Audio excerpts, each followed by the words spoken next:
a Pan-Africanist movement which resonates with any African anywhere, especially the dejected masses of our people.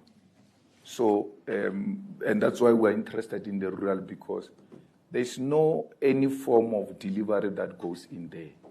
Yet people are keeping on voting the same way.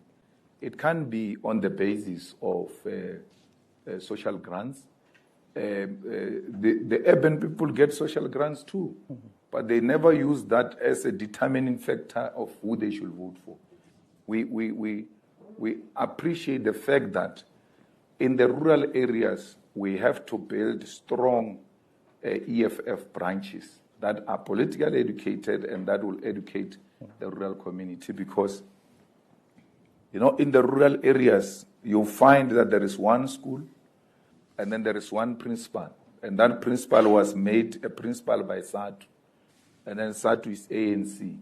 This guy in the village is the only one with a car or a buggy. So if you argue with him from the village, you were either born inside his van or he's the one who took your mother to the clinic when your mother was giving birth. So he's then feared by everyone there. So you need to go and build an alternative crop of leadership, as it were, at that level, so that they will appreciate his contribution in their lives, but politically still have a right to disagree. So we're rural. I mean, I'm township. Floyd Shibambo comes from a village called Mahonis. There's no toilet. There are no roads. The first time he saw a computer in his life was when he was at Wits. And then I don't know. Yeah, but I will be safe to say the first time he saw a white person in a close proximity as well was at Wits. And he says when the person was teaching, he can't hear what that person is saying, and everybody's writing. So the white person just goes, what is that? Everything else doesn't make sense. And they say, no, go and do this assignment. Then they go to the computer lab. Everybody is typing there. He can't switch it off. He even goes under the table to check, where is the switch? That's how rural he is. And there's no way, and there's no any amount of education and development in your life that will ever break your roots. I mean, the CEO of Standard Bank, Lungisa, you can see he's successful, wealthy man, but every little opportunity he gets, he goes to the rural. Okay, so, I mean, we are getting an insight into what it has taken to build the EFF into, at least on the basis of the current parliament, into the third most important political party. Where do you see yourself headed after the 29th of May? And I ask this question because you seem to concede that if the ANC moves from 6 to 5, that will be victory for you. Yes, the ANC is not just an insignificant small organization. It's a big elephant. And you have to eat it piece by piece until you collapse it. And we have successfully done that. In 2016, when we took our votes, gave to the DA so that we can move the purse away from the ANC and paralyze it. Many of you were not understanding what we're doing. We were saying you're selling out, you're giving whites votes. But this stock can't be trusted with the purse. So we had to move the purse and then go to the same level field, playing field with the ANC. No one has got access to resources. So that time, they lost Tshwane, lost Joburg, and many others. But in Gauteng, they then won Ekurhuleni in 2016. Then we took Joburg and Tshwane from them, put them in a very difficult situation. When we went to 2019, they were rescued by Ekurhuleni because they were still governing in Ekurhuleni. That's how they got 50%. Then we went beyond 2019 to 2021, they lost Tshwane, Joburg, Ekurhuleni, and Mogale City. So these are the biggest cities of Gauteng. They are governing now with 50%. You can't tell me of anything that was so drastic which would have changed the mindset of our people in Gauteng to vote for the ANC. They know Nancy Spani, it's a fake thing.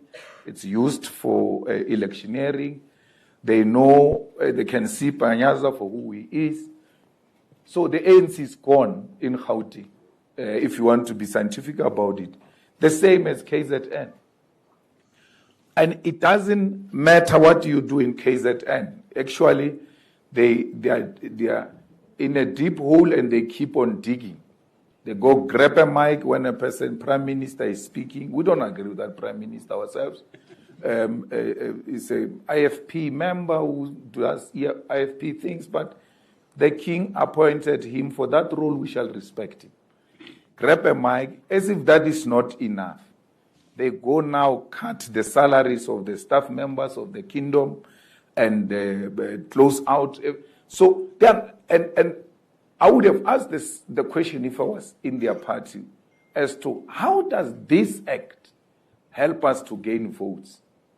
Because we're in an election, we're grabbing mics, grabbing salaries of an old man who has served King Zwelithini. And he's not just a praise singer. That is a walking library of the history of the Zulu nation. So as he does the praise singing, he narrates the history of how, the lineage of how that nation came about. And you see him as an ordinary person who can just violate in front of the people. So Mtolo or Duma are not doing anything to help the ANC because therefore, that is our second biggest voting population. The ANC is not getting anything there. And then you take the Western Cape. Whether you bring Ibrahim Rasool, they announced they're going to announce the premier candidate. 2 minutes, they ran away. They're no longer announcing premier candidate of the Western Cape. It is not going to help them. And neither is the DA going to be helped in the Western Cape. Okay. So through that, then you're bringing them down, if not out. So we are alive to the reality that we are faced with a serious task ahead of us, and it's not going to be an easy thing. So we make calculations. That's why we're not fanatics in our approach. I mean, this audience will probably be justified to be a bit worried, listening to what you just said. So we understand that part of your strategy is gradual erosion of the base of an historic party to prepare the ground for you to provide a meaningful alternative to the people. And people would look at Tshwane and the coalition you entered into.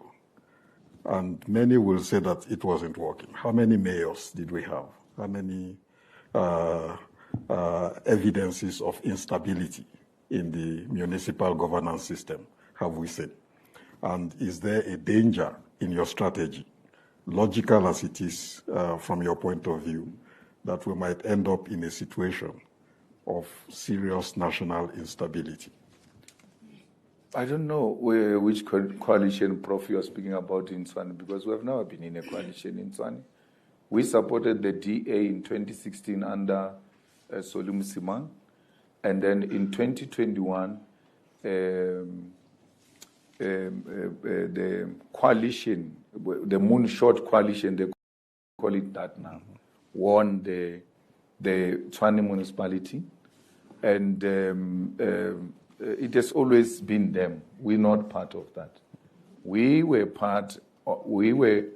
in Ekurhuleni, where we agreed with the ANC. They said they want to be mayors of Joburg and Ekurhuleni, and then they will give us seats. We said, no, we are taking Ekurhuleni, you're taking Joburg, so that whatever ANC does, it will never correct itself. But we were looking for an opportunity where the EFF will demonstrate in a practical terms how it governs, what kind of leadership do we have in the EFF, but equally to accumulate the necessary experience for governance.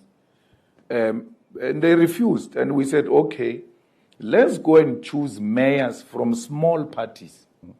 So you choose which one you want. Ikuruleni, it's yours. You choose who you want, because we can't vote for you. Yeah. Then you choose in Joburg who you want. We concentrate on that. That's what we did. Then we went on with that. The ANC went to complain that these guys are outshining us. And they said, if you allow this coalition to go on, there will not be anything left of the ANC in Ikuruleni. I mean, we were working in such a way that when you report any matter of service delivery, in less than 24 hours, we're resolving it. I remember the ward council of the ANC blocking the EFF MMC who went to unblock the sewer. She said, I love this sewer alone, leave it alone. Why? Because she had to choose loving sewer or hating the EFF. That's how much you cannot give us. And that's what we're looking for. You can't give us an opportunity, and South Africans don't get to appreciate that we are what they've been waiting for. So if it came to it, elections on the 29th, we get a situation in which there is not a single party that has even the 5. And I've watched some of your interviews.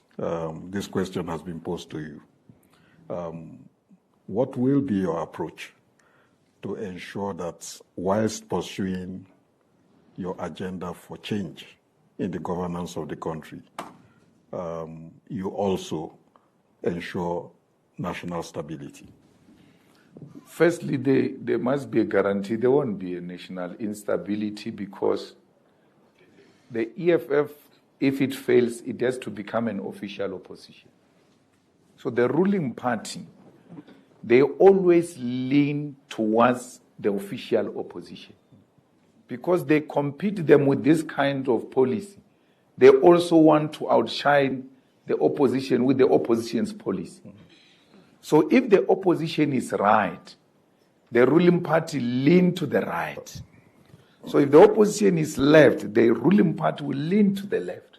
So even if we don't win elections, but we are the official opposition party, you can be guaranteed that the ruling party will be forced by the dynamics to always come to us. So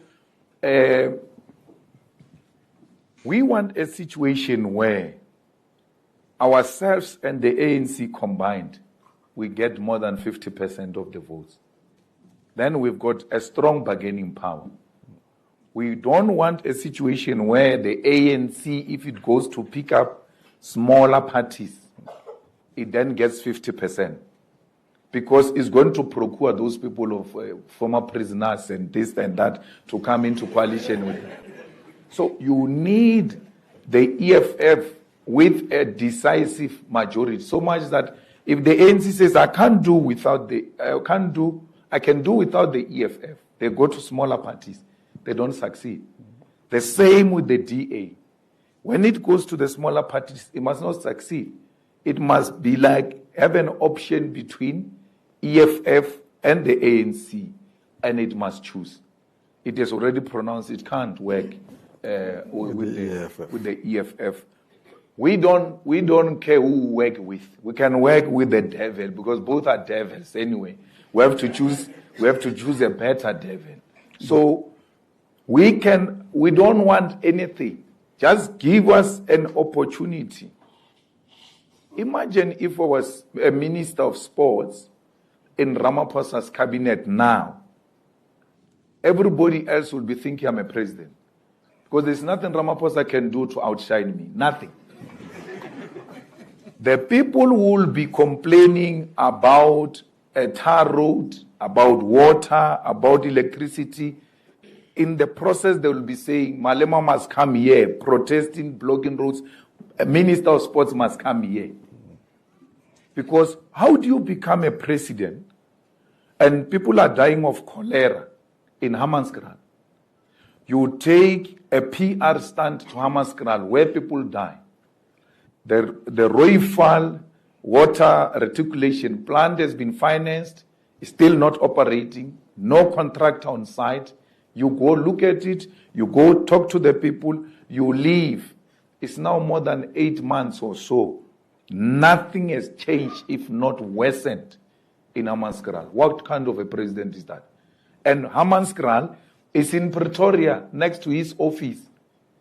If it was me, I will establish the site office at Hammanskraal. That twice a week, before Cabinet Wednesday, I'll report here to check progress. And if there is no progress, heads will roll. I owe nobody anything. I was not an apartheid spy. No one is blackmailing me with anything. My relationship with you, you do the work, you keep your job. You don't do the work, you leave. There's a sense, and I hear you, there's a sense in which it might be felt your flexible alliance approach, being open to all angels and devils at the same time. We're the only angel. might actually sound a little opportunistic. And let me explain what I mean. So at one point in time, you are the flag bearer of an anti-corruption campaign nationally. And you fought a former president to the standstill. Played an important role even in his departure from office. Few months down the line, you seem to be a darling of the same former president. And some are not even ruling out the possibility of a strategic alliance between you and the party which is now represented by the former president. And I just cite this as one example of what sometimes might confuse both your followers but also general observers. That the EFF, in a sense, your trademark is protest, which you do well, disruption, and I've been in 2 or 3 zonals where you've been very actively disrupting, and at the end of the day, it's an opportunist game. The EFF is not ready for government. The EFF is more than ready for government. We've been government in Ekurhuleni, running billions of budget. No single cent went missing till now. Ferial would have written big articles about it. If she gets 1 cent missing, she will go. She's waiting for that opportunity. She never writes anything good about the EFF. Wait for that day. It's as if she doesn't know we're in Ekurhuleni. The day we make a mistake, she's coming. Now, you might think that our strategy is not working. Our strategy is working. Let's look at the 2016 strategy when we gave it to the DA. We gave it to the DA in Johannesburg. And we knew they will never pass budget without us. And we said, we're not taking anything. Take all the positions. What is opportunistic about that? Then when the budget came, we said to Mashaba, include in the budget insourcing of workers, security guards and cleaners. And he refused. We said, the budget won't pass. We won't vote for it. And then it went first time budget. We didn't vote. He didn't get the necessary quorum. It failed. He had to come back to negotiate with us. We said, put the workers, insourcing of the workers in the budget. The budget will pass. He put the insourcing of the workers in the budget, and the budget passed. Now, today he wants to be intellectual about us and think he's smarter than us, says he insourced the workers.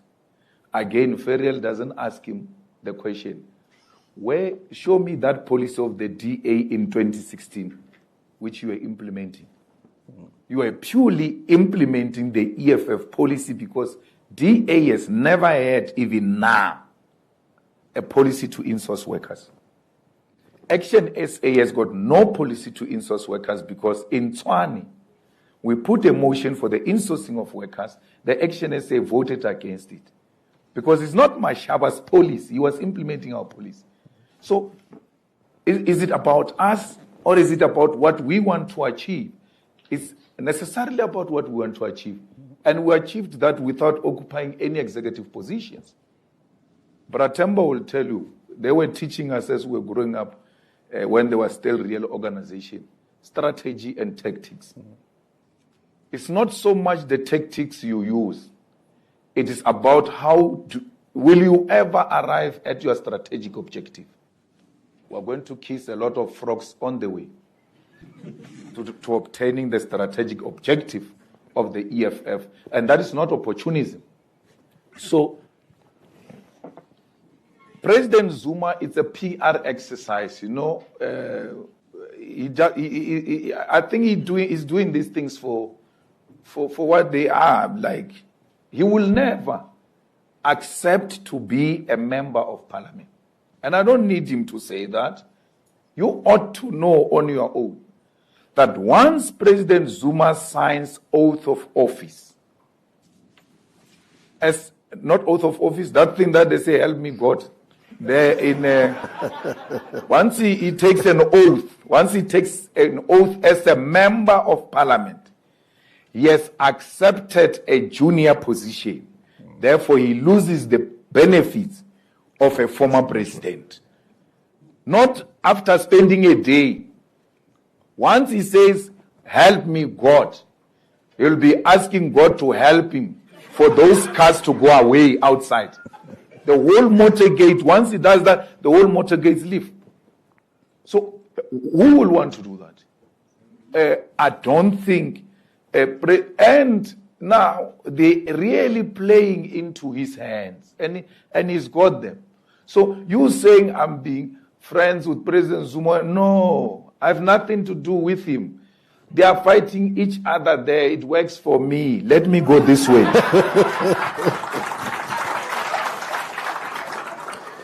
Okay.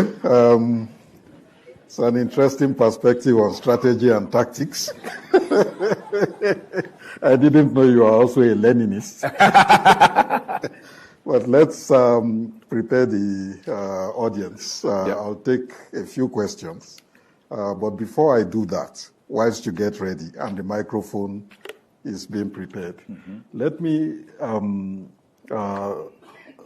pose a question around something which I found curious in your manifesto, which is the future of provincial governments. Yes. And your emphasis on revamping the local government system. What's the logic behind that? And Bratemba will also know that the ANC's original policy never had provinces in it. We've always strived for the establishment of a unitary state and do away with the homelands. When they were negotiating in CODESA and the IFP was refusing to participate, with clear demand that KwaZulu-Natal must be demarcated as a province. The provinces came as a compromise. So now they want to operate as if provinces have always been their strategic objective. They forget it was a tactic to get the IFP into elections, then have a peaceful South Africa, show black and white how we're going to govern and all of that. Once they come down, we go back to our original position. I want you, School of Governance, to tell me, because I'm still struggling with that. What is the role of the Premier? What does he do? What is the role of the MEC of Education? Because the syllabus is national. The question paper is national. The subject itself is national. There is no Tsonga of Gauteng and Tsonga of Guyana. There is one paper of Tsonga, and that is written centrally. So what is this person doing? He's an inspector. If he's inspecting schools on behalf of national government, let it be clear. Premier is the most useless position compared to a councillor. A councillor can unblock a blocked sewer. A premier can't do that. When your sewer is blocked, call a premier. You're going to hear English.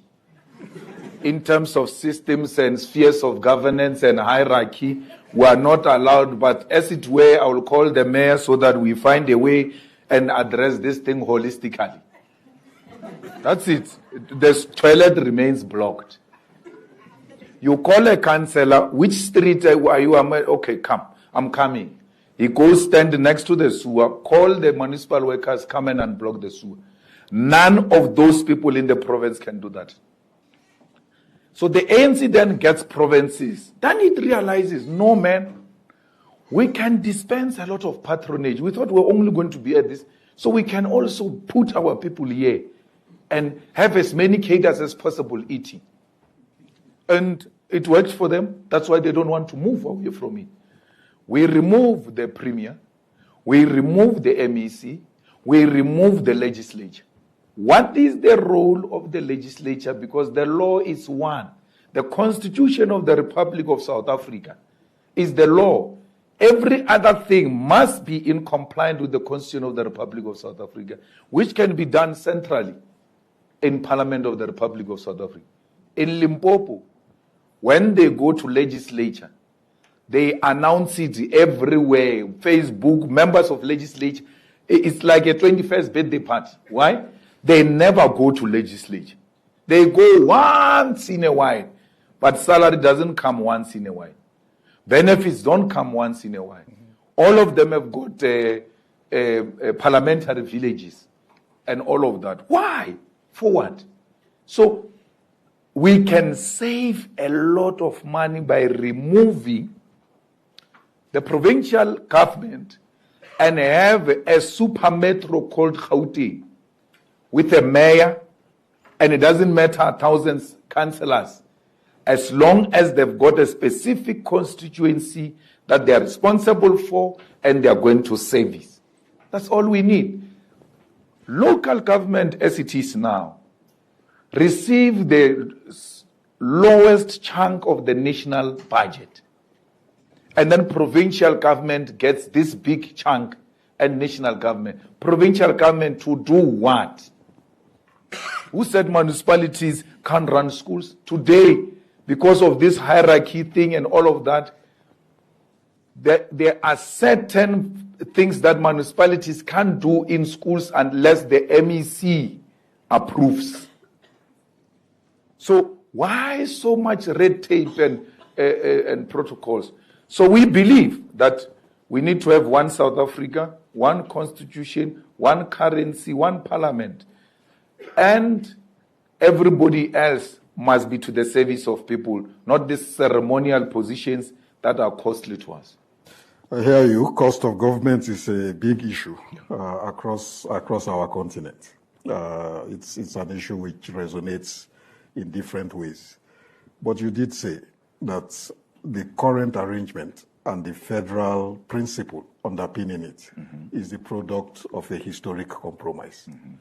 If you are going to get rid of that compromise by abolishing that middle level of the provinces, in a context in which, as you yourself have heard in your various visits from Soweto to the rural areas, of people complaining also about the quality of local government, about issues of corruption, about absentee councillors and the like. And your ears have been full of those complaints. You've made pledges, you've made promises. So we are dealing actually with a more generalized crisis of governance, which it doesn't seem evident that simply removing one level of the administrative political structure will necessarily resolve. No, it's not true. You have misplaced the skill. Where you need the skill the most, that's where the rejected are operating. There in the council, they deploy the slogan here. a person who can sing the loudest. But as you go up the province and go up national, you come across a creme de la creme. Let's take Panyaza, for instance. If you were to take Panyaza with the kind of energy he has, and you give him implementing powers, that's a skill misplaced. So the local government is not inherently a problem. The problem is the kind of skill you deploy at that level, because it's by the way. There is this elitist arrangement where I must belong. I can't be a councillor. Actually, being called a councillor is like you are being demoted. Once that sphere leaves and there's this sphere, they all have no option. National is already occupied. You're going to have to find yourself in the local government space and be an implementing agent of our government. So these provinces actually are a cause of a problem now. Those people of the Western Cape, when they say they want Western Cape away from South Africa, it's exactly that. They looked at the province and said, no, that's us. We're here. We're not with these people. Now you're thinking, okay, here we're dealing with racists who are trying to achieve something. Some tribalist person in Zulu, in KwaZulu-Natal says, KwaZulu-Natal must be a province. It must be a country on its own. Where does that come from? From these mini states that were created. So people think like, if we can have a premier, we can have a president. So we can do our own thing. People must know there's no land of the Zulus, there's no land of the Xhosas, there's no land of the Pedis. This land belongs to South Africans, and they can settle anywhere they want. We should have dismantled this regionalism. That would have led to the dismantling of tribalism. Okay, thank you very much. Come to the audience, and Bratemba, you've been cited so many times.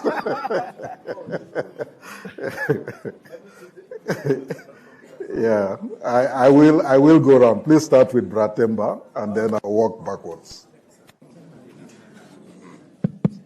CIC, thank you for your presentation. I just wanted to share with the audience your policy-making processes within the EFS, because there's often a perception that, there are the problem in this country is not the absence of policies, but it's implementation of new policies that the various parties are advocating. So can you just educate us about how do you formulate policies within your party so that by the time, if you get elected, you'll have policies that will address the needs and challenges facing the nation?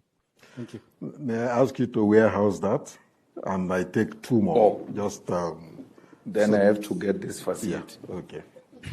Thank you very much. Let me humble myself before the attendees of this convention. I have a question that I would like to ask based on the Constitution of the Republic of South Africa.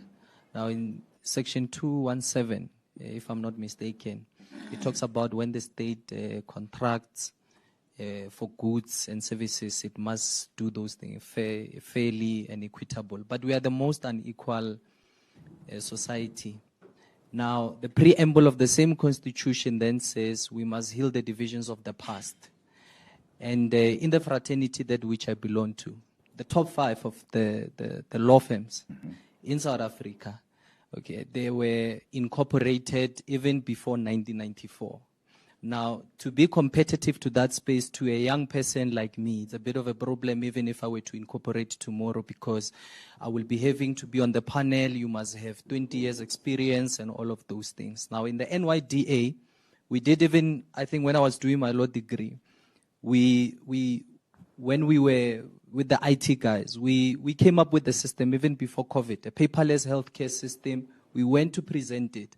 But now bureaucracy is a bit of a problem also in the state. So on the 30th, let us envisage President Malema there on the 30th of May. I'm quoting you. You say when you meet the president, something must give in. On the 30th, how do the young people with ideas who are not coming from, a political connections and all manner of things, how do they then contribute to the state and its development? Thank you very much. Thank you very much. An important question. Thank you. Actually, President, I was going to loop that question, and it's good that he has raised it, with regard to your strategy for building a constituency among young professionals, which is becoming an increasingly significant category in the country. Let me take one more. Is there a lady? Do we have a lady?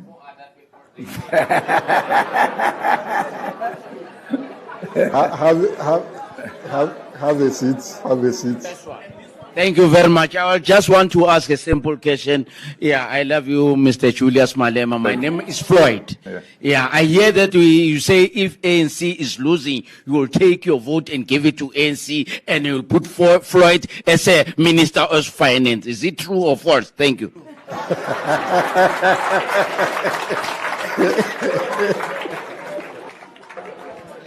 Tell them to introduce themselves.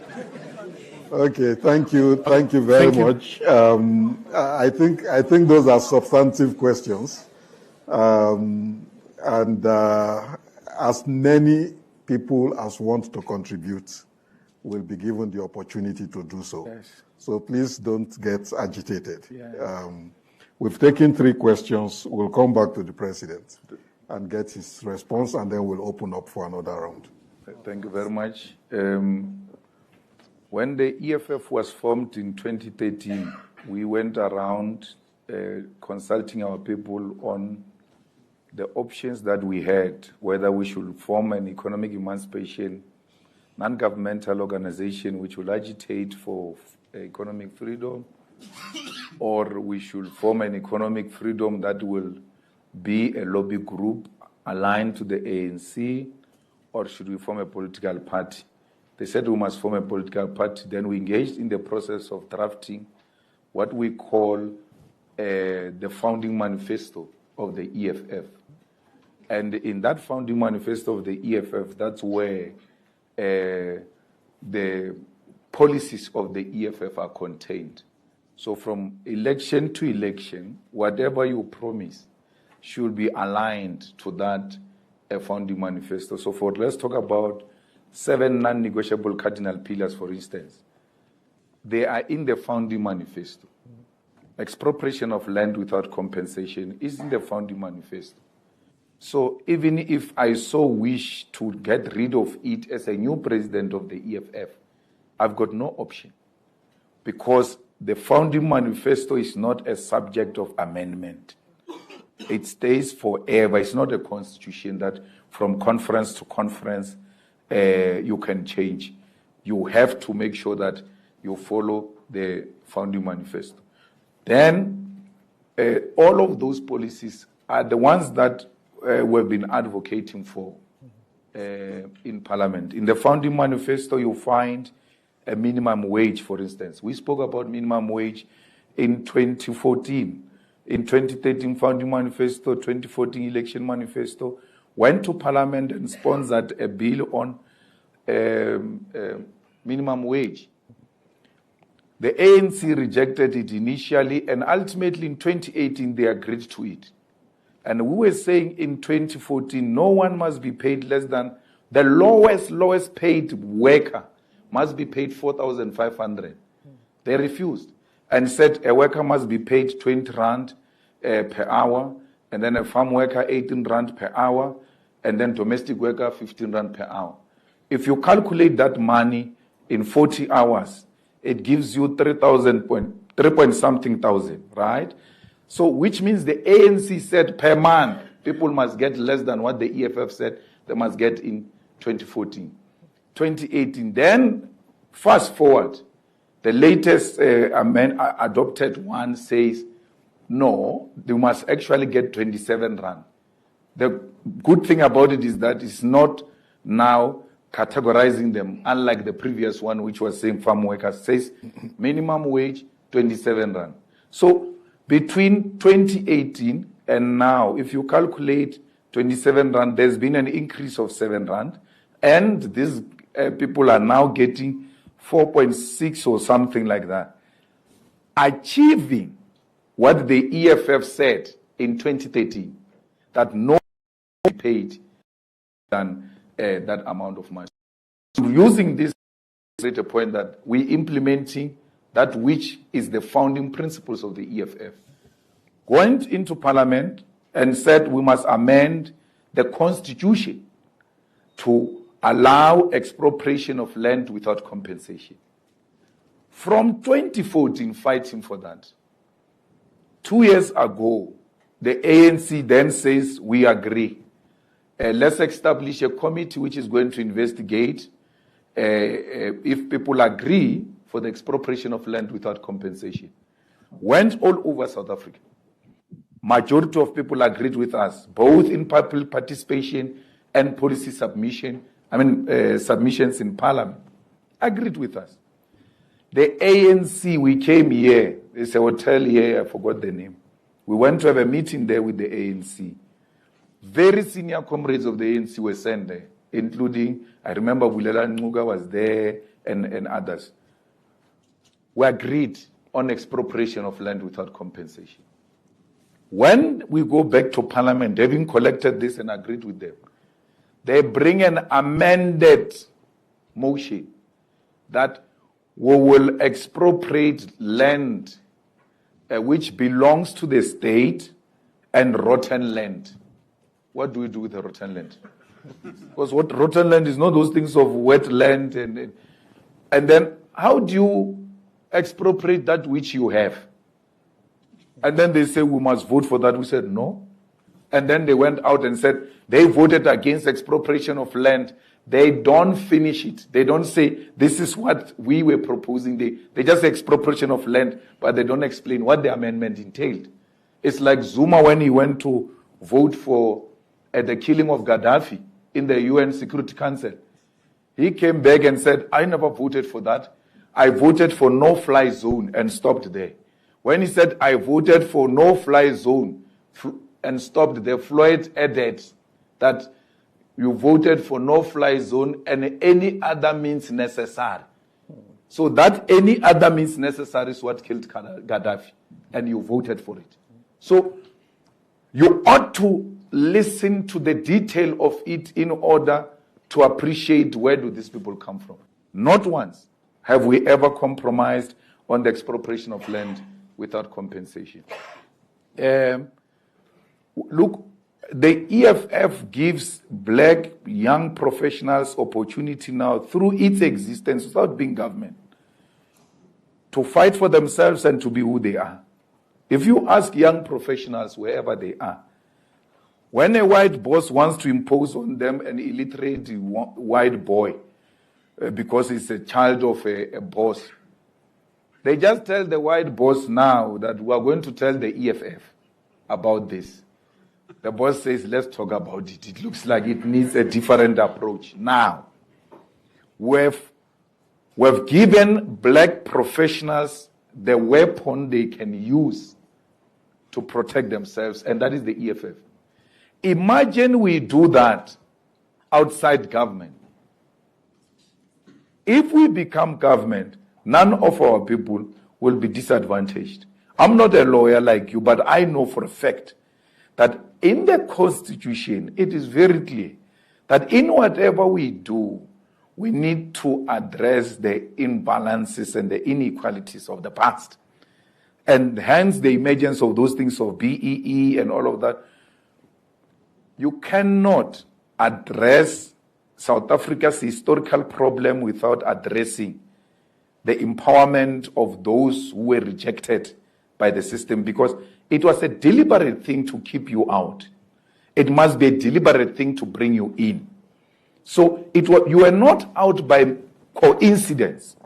Someone sat down and said, black children must not be taught mathematics because they will not have anywhere to use mathematics.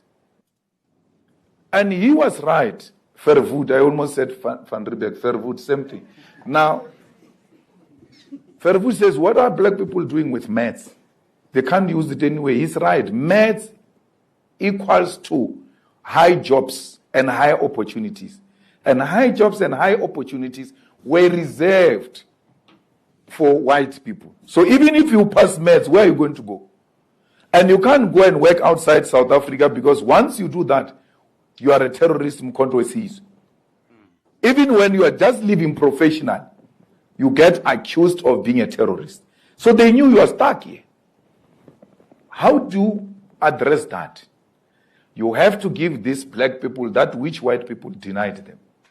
You have to make maths compulsory at school, and not maths literacy, mathematics, and say to them, I don't care whether you pass it or not, as long as once in your lifetime you came across calculations,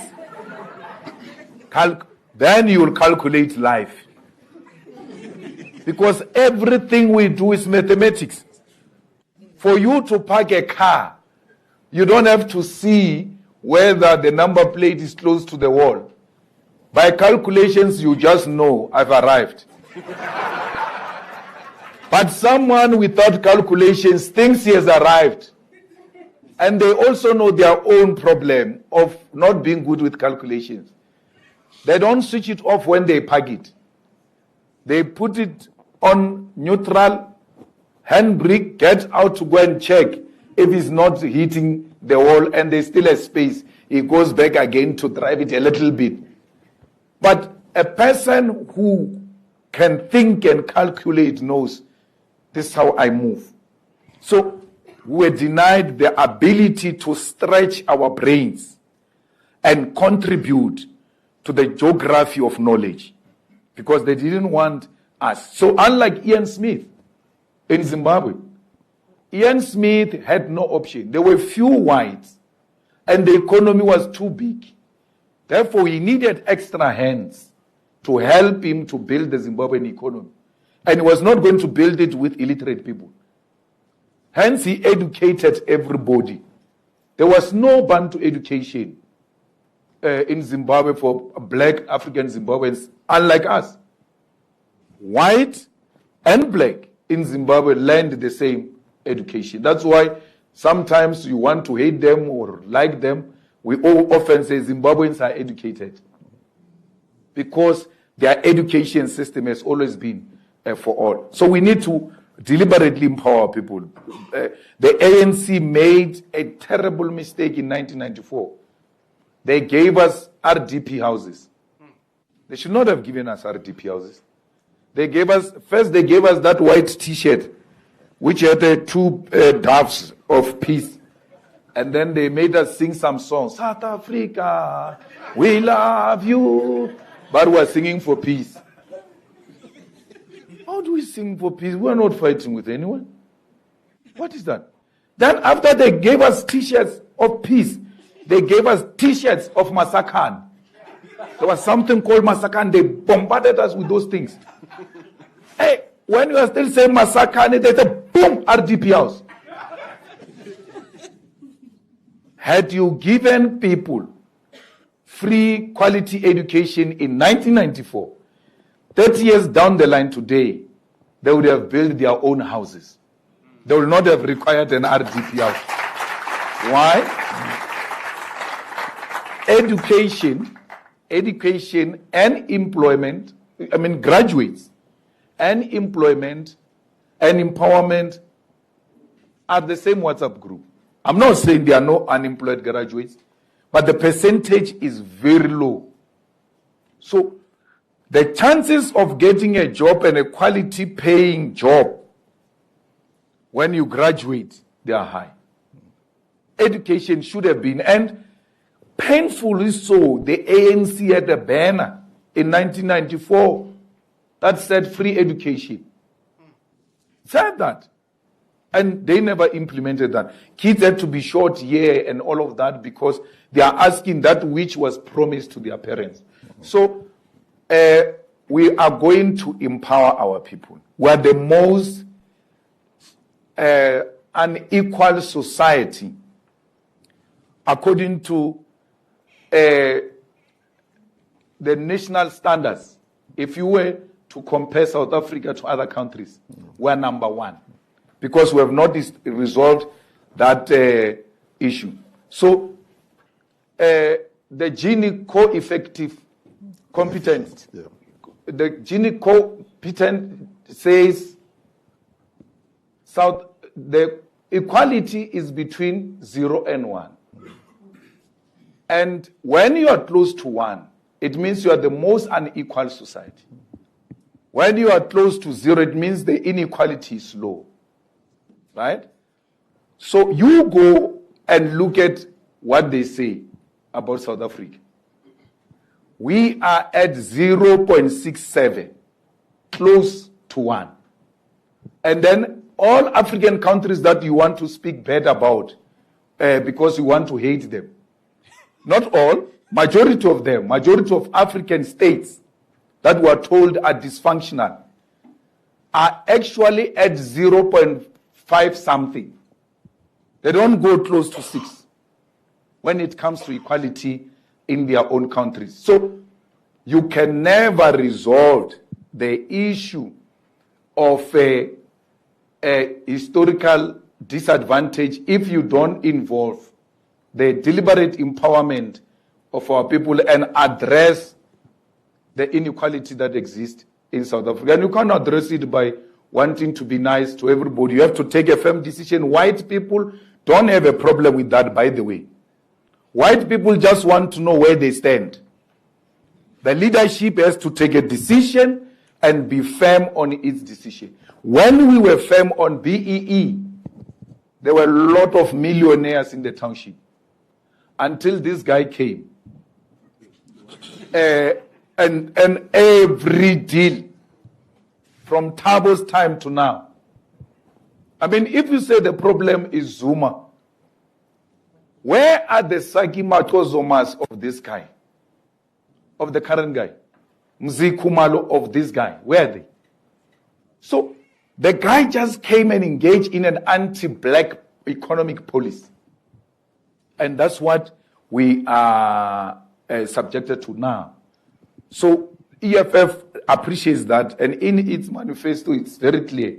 We want to empower the oppressed, and the oppressed are those who are excluded from the economy. Young professionals, their home is EFF. In the EFF, we know that professionalism is accompanied by education. So you have to be educated. That's why we fight for free education and get a proper quality paying jobs. And at the center of the EFF policy making process, its input in parliament and its articulation in society, the EFF has always put the interest of young people forward, especially young black African professionals. They are our constituency. Well, I said again, I never said Floyd must be a minister of finance. I said, they said, okay, what if you are a deal breaker because it looks like you want to become the deputy president at all costs? Then I said, I have no problem. If I am a problem, I will pull back. But I will not accept anything. I'm accepting that I can't be deputy president in this deal. Let me pull back because Malema can't be a deal breaker. As long as the EFF is there, and I know when the EFF is there, we'll get what we want. I will pull back. Since you are pushing me out of the presidency, I will not accept anything less than Minister of Finance. And that Minister of Finance is Floyd Shibambu, because he's got every quality you can think of to become a Minister of Finance. Then Gwede Mantashe says, you put Floyd Shibambu, Minister of Finance, there's going to be looting.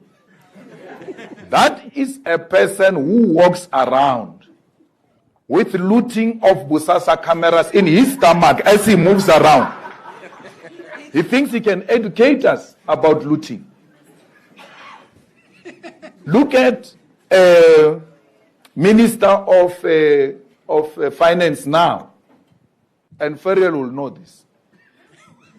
He had admitted to stealing the workers' money when he was in the union.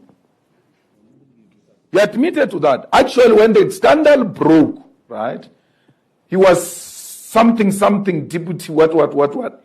He had to resign because of that scandal. A junior position because of that scandal. He comes back on a senior position of finance with this kind of clout that he's got and which he has never denied when he was a unionist. So what are you talking about? You cannot come here and tell me that because of the VBS, Floyd doesn't qualify to be a minister of finance. Floyd, there's no finding. You can go and read a VBS report. There is no finding that Floyd got the money of VBS. There is a finding in Parliament against Floyd that he got the money from his brother and he did not declare it. So he's not found guilty in Parliament for VBS money.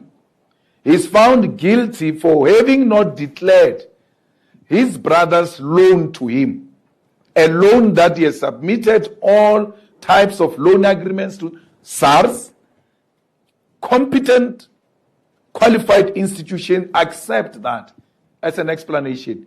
Parliament for political expediency doesn't accept that. You cannot, you cannot believe in the story that the EFF looted billions of VBS. Let's say, for argument's sake, the EFF got this money, which is how much? 16 million? 16 million. They say we got 16 million from VBS. Out of 2 billion, we got 16 million. Right? No one asked the question, where is the rest of the money? Leave that hypocrisy.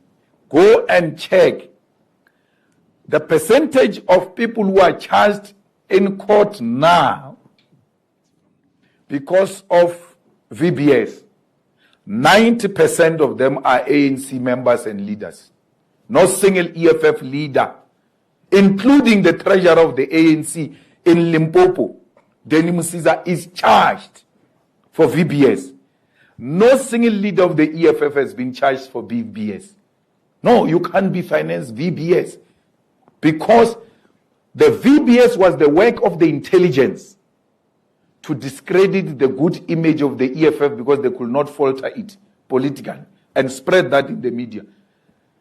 I accept I'm a problem to Ramaphosa and the ANC. I've caused them a headache. They are in power. Imagine they come across some evidence like that Malema stole 16 million.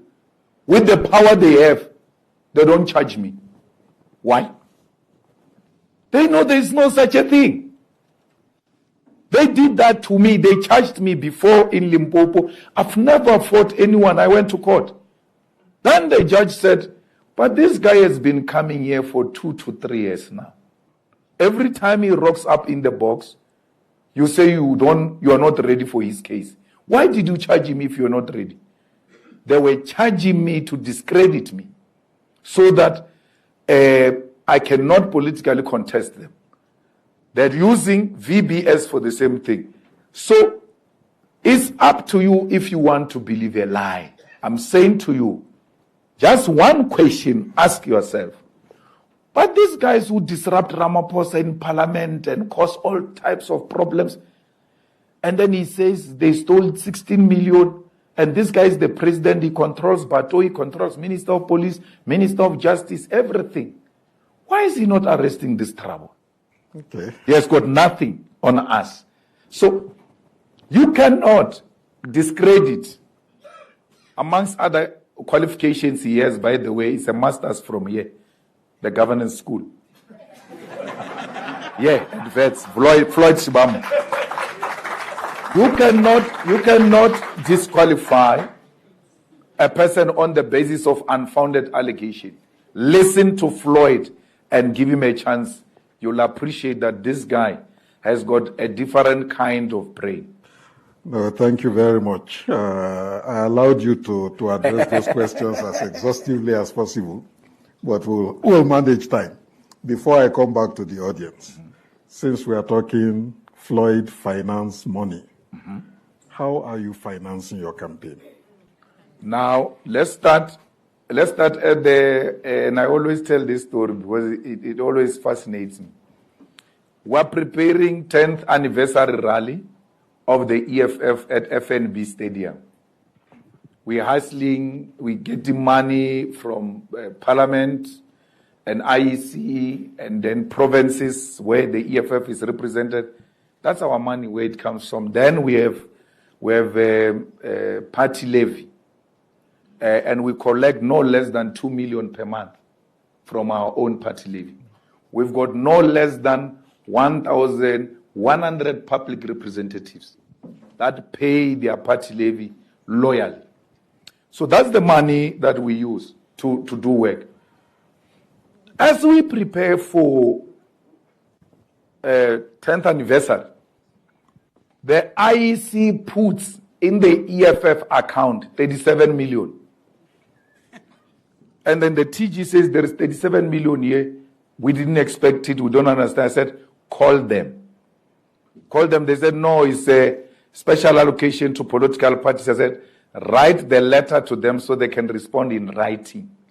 They responded in writing. 37 million. Yadu Utamonat. Unexpected. That's how we pulled that big rally with their money. The money was not meant for us, by the way. When that money came, I told the TG, the ANC went to say, we need money, we're in trouble. So allocate money to everyone. So once we got 37 million, because that money is given proportionally, once you are given 37 million, you can imagine how much the ANC got from that allocation. The ANC financed the EFF 10th anniversary at the FNB Stadium because it was desperately looking for money, and we had to get all of us. Then come to the elections. We go to Standard Bank. We say to Standard Bank, give us a loan of 100 million for elections. They go make their own assessment. They say you don't qualify, we'll give you 60 million. So we say, sharp, bring. Then they bring. When they bring 60 million to us, we take 40 million, which we're owing to the service provider of the 2021 local government elections. So this is how we do it. We take a credit from this service provider, post us this. Then over a period of 5 years, because we get money quarterly from IEC, Parliament and all of that, we pay them. So we take 40 million, we give that guy. The guy is the happiest man. We look at him, we say, hey, can you give us a credit of 60 million? You are not going to use anything. Here's the money, 60 million. The guy approves. That's how you see all of these posters. It's as a result of a loan that we asked from Standard Bank. We went back to Standard Bank a month or so ago. We said to them, isn't it now we finished that 60 million? Because the 20 in the main is the one that worked Moses Mabhida Stadium. So Mabhida and this current campaign is that man. We go back to the bank and say, no man, you made miscalculations. You can't say we don't qualify for 100 million. Let's start afresh, because you can't fight with them and say you're refusing 60. You take 60 and you put it aside and say, man, let's understand each other. What are you saying? Then they say, okay, we hear you submit 1, 2, 3, 4. That's what we're busy with now. That's what we're busy with now. So how do you pay the bank? We've got an arrangement with the bank that the IEC money, once it clocks into the EFF IEC account, the bank takes it away. We don't see it. We service the debt of the bank. We're the only political party that has got a building owned to its name in the whole of South Africa in less than 10 years. Thank you. Let me take some Okay. We'll start at the back and then come to Lengiwe. No, I want to spread a bit to the left. Yeah. We'll come back to you. You must come to the left, is important. Yes, please. Please say your name. Hello, my name is Modise Maite. I'm from Vrystaat. Sure. I would like to first thank everyone for the opportunity to talk. I want to know, this is in relation to graduates versus education versus employment in South Africa. There are students, mainly from Mpumalanga and Free State, who are sent overseas by their provincial governments to study courses like medicine and many other courses. And when they come here to South Africa, they are exposed now to this high-level testing. What can the leadership of the EFF do to make sure that these citizens of ours come back home and serve the people of South Africa without being involved in this high level of testing, whereas they were sent by our own professional governments? Thank you. Thank you. I can take the gentleman in the middle.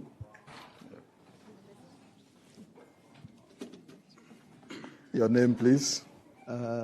Greetings, everyone. My name is Ndipio Matigiza. President, I think my question is around the 7 pillars of the manifesto. When the EFF takes over, it has 5 years to implement the 7 pillars.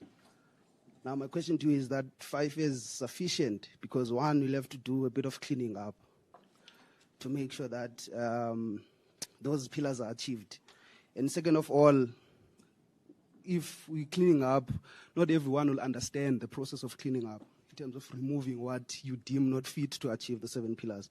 Now, my question is the EFF doing enough to educate people in the villages or the youth to understand what it's going to take to flip around the state of the country in achieving the 7 pillars? Thank you. Okay, thank you. How do you manage a crisis of expectations? I have a lady in front here, Mani, right in front. My colleague Lengiwe, Dr. Ndlovu. Oh, yes. Thank you, Chair. And thank you, CIC, for your insightful comments that you've been sharing with us. My question is on one of the most controversial issues that we've dealt with beginning of this year. And I'm happy that today it's in your own voice, through your own lens, outside of social media and what social media has said. So this is related to the matter of MP Naledi Chira and missing the budget speech and how that sparked a debate on social media with many of us as women asking what is the position of women within those spaces if you have to apologize for having a sick baby at home and then rushing to attend that emergency. So my question to you would be, I've read many of your manifestos from local governments to national, and I've known the stance of the political party in terms of gender transformation and gender equity. But following that event, I would like to know what has been done about that. I know some of these things are internal political issues. Did Naledi ended up paying the gazebos as she was fined? And what are the implications of that in terms of the position of women and women being, in most cases relegated to reproductive labor and having to carry, some of these important duties, especially in parliament? And also, how is the EFF as a political party actively thinking about gender transformation beyond the party? And if you are to position yourself as the next ruling party, how long should we expect to see a woman president in this country? Thank you. Thank you.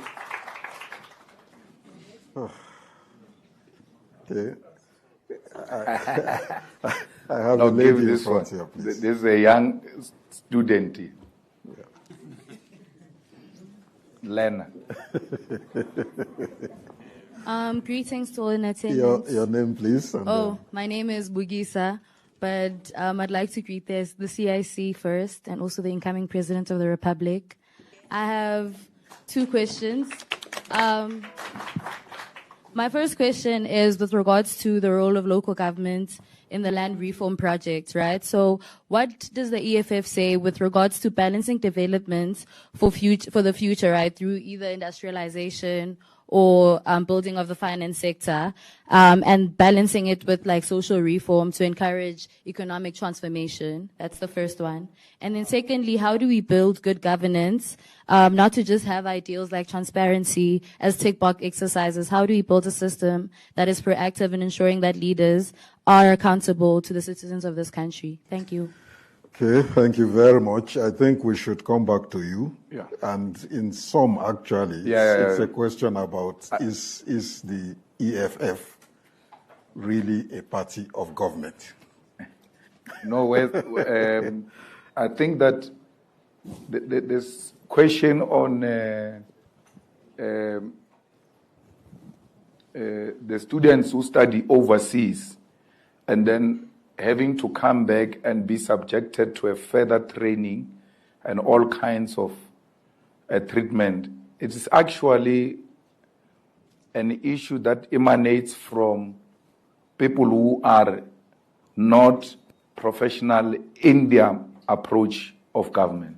So if you are a politician and you happen to be a minister, you must know that you are now a professional politician. You're not just a politician. You are a professional politician. So you ought to have some level of professionalism in that. When I send people to go and study medicine, I should send them to a country where I know their standards meet my standard. The further training is because you don't have confidence in that other training. How do you take kids to Cuba? They go there for 7 years, and I think Cuba is even worse because the first 2 years you must learn Spanish and then learn Lenin and Marx, because they don't just want a doctor, they want a revolutionary doctor. So how do you send them there? And then they come back here and then you say this must be a further training. I have no problem, send them there. When they are about to complete there, bring them back so they do their practicals here. When they graduate straight into employment, not into further training. So we don't want this thing of Ace Mahashule Premier wakes up every morning, he met some prime minister of what or president of what, and he says, no, I'll bring 30 students. What are the standards there? What are the issues? No idea. In the EFF founding manifesto, we say, we are going to give 10,000 scholarships for students to go and study overseas on the field that we don't have the necessary skills here in South Africa. But they can only be sent to the countries where we know that they will come back with the necessary skill. So if you send a child to go and do film production in China, and then he comes back here, you must know he's the best. They're the best in film. Don't by Hollywood nonsense of imperialism. So he must go learn a film production in China and then still come here and learn further training after coming from China, from the best on film production. What are you saying? So whatever you do, do not play with the future of our children. Because they too, they plan their life. They know I'm going for this much. When I'm back, this is how I'm moving forward. We have to, and it's not 21st birthday, we have to inculcate political education and culture amongst our people to have an appreciation of what we stand for. And that's why in the EFF, We're not in a hurry for these things, because we first want to make sure that we ground our people on political understanding and policies of the EFF. Because with our policies, if we take over tomorrow, the DA has got a potential of mobilizing our own people against us after they voted for us, if they are not political. So you ought to tell them that when we expropriate land without compensation, we're going to be attacked by the West, we're going to be attacked by America, all types of things are going to happen. You need to be mentally ready, because we must look for alternative markets. This thing that America must be a permanent big brother at some point must come to an end. And the big markets are emerging in the world, and that's where we should be leaning to. I really don't know what is an issue about Naledi Chiro, because Doctor, if you work here in the School of Governance, and it happens that you are taking a child to hospital tomorrow morning, because you can't foresee that your child is going to be sick, so you wake up, the child is sick, you rush the child to a hospital. There is no way, at the level of your professionalism, you cannot call your supervisors and say, hey man, I'm unable to come because I've got an emergency. You don't have to be a woman.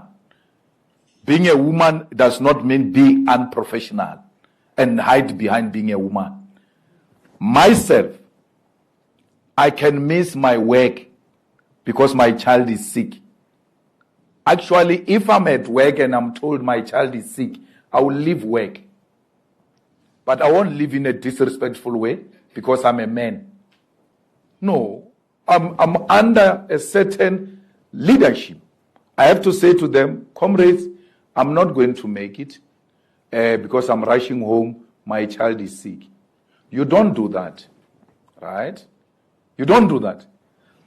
You don't do that even after you come back to work. You don't do it. You don't do it. You come back to work, you don't tell anyone anything. The day we say to you, hey, where were you on such a day because you had this role to play and you didn't play it? That's what happens in the EFF. We write you a letter. Please explain where you were on such a day. She never said that to us. There was someone who gave explanation who was not there, and the explanation got accepted. She doesn't say that to us. She says all manner of things. We get to know about a sick child on the social media. I told you, you go to parliament, you become a minister, you become a professional politician. That kind of attitude will not accept in the EFF. Not from a man, not from a woman. Because there is no man, there is no woman in the EFF. It's the leadership. And the leadership must behave in a manner befitting of leadership. We are the first ones ourselves to be represented in all spheres of government, 50%. There's no party in South Africa today, as a matter of principle and policy, that says we must have 50% everywhere you go. In the EFF, we want 8 party agents. 4 of them must be women. In the EFF, we want 2 delegates. 1 of them must be women. If there are 2 women, there is no problem. In the EFF, we have the 50-50 in the top 6, with a national chairperson of the EFF being a woman. Now, when this decision is being made about Naledi, because of social media and all of that, all of you see me in taking that decision. I was not even involved. The Wipari in Parliament is the national chairperson, woman. Tlengwe Mkalipi, woman. TG Umphile Mautwe, woman. Mama Reneilo Mashabela, woman. Mbwiseni Ndlozi, man. Oh, really? Mabatu from the NCOP woman. So that decision as to, hey, where were you, men? Why didn't you do this in parliament and all of that? I'm not involved. Then their boss, of course, is the deputy president as a chief whip. But the whipper is the one that is responsible for us. Where are we? Did we attend committees? Did you do this? Did you do that? So the decision was taken. I saw a response on the social media. I went to check. They said, no, we inquired as to what is the explanation. The explanation was not sufficient. And we're like, we're not going to accept this because this organization from its foundation is built on discipline. Yeah. You are going to be disciplined whether you like it or not. You don't want to be disciplined. There is a party next door with yellow colors. You can go there. And that's where you do as you wish. Ours is democratic centralism because democracy that is not managed can be anarchy. Rights this, rights that. Look at our rights now. Prisoners get free uniform. Learners don't have free uniform. The uniform she's wearing, the mother bought it. She doesn't get it for free. She wants a free uniform, she must go to prison.